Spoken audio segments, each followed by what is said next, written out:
Non, faut pas. Merci, ça le baume. Doucement.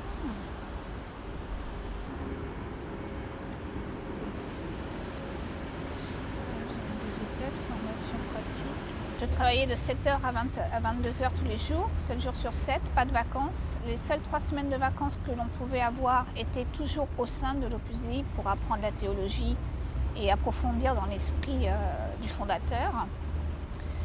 J'avais mes feuilles de paye, je recevais mon chèque à la fin de chaque mois que je remettais sur mon compte, mais je ne détenais pas mes chéquiers.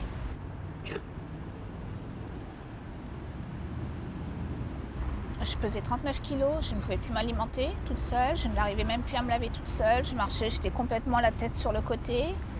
Malgré ça, j'avais toujours la même charge de travail à l'école d'Onon, à cette époque-là. Et mes parents m'ont fait craquer, ils m'ont dit c'est pas possible, tu peux pas continuer comme ça, on va aller voir le médecin. Je suis allée chez leur généraliste, qui connaissait l'histoire par eux, et je lui ai montré l'ordonnance du médecin qui me suivait. Et là, il a fait un bond, il a dit écoute, si tu repars, dans 2 jours c'est le SMUR et c'est terminé. Hein.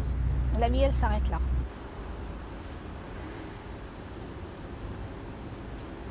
J'ai commencé à vivre à 30 ans. À 30 ans, j'ai commencé à apprendre à tenir mon propre compte, puisque j'ai commencé à sortir dans la rue. Je n'étais jamais allée au cinéma avant, parce que le cinéma, les sorties, tout était interdit.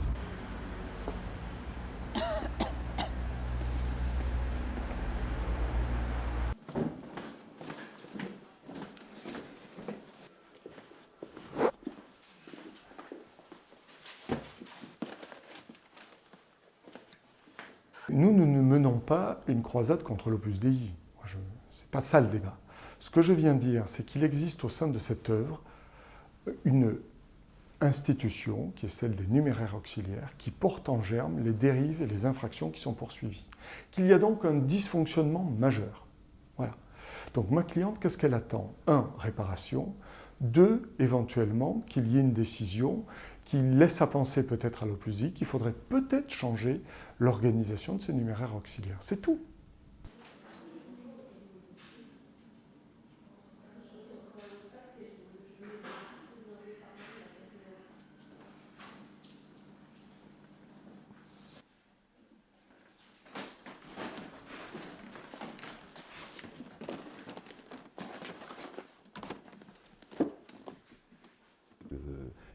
Les infractions qui sont visées, très honnêtement, ne sont qu'en relation avec le Code du travail. C'est tout. Il n'y a rien à voir avec ce qu'affirme Mme Bustin et l'Opus Dei. Voilà, alors je vais faire semblant de lire ma revue qui est arrivée ce matin, là. J'en ai pas parlé, c'est que je pense que ça vous aurait pas intéressé, c'est pour parler des rencontres d'assises. Non mais c'est normal. Ça c'est, parce que c'est ton code. Oh là là, tu sais tout par cœur.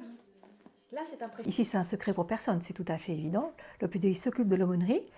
L'Opus Dei c'est une institution de l'Église catholique qui offre un accompagnement spirituel pour les personnes qui le souhaitent. Et Catherine Tissier a travaillé à l'école hôtelière. Elle a été en contact avec l'Opus Dei bien sûr, elle a voulu avoir un engagement spirituel qui est d'ordre personnel et privé.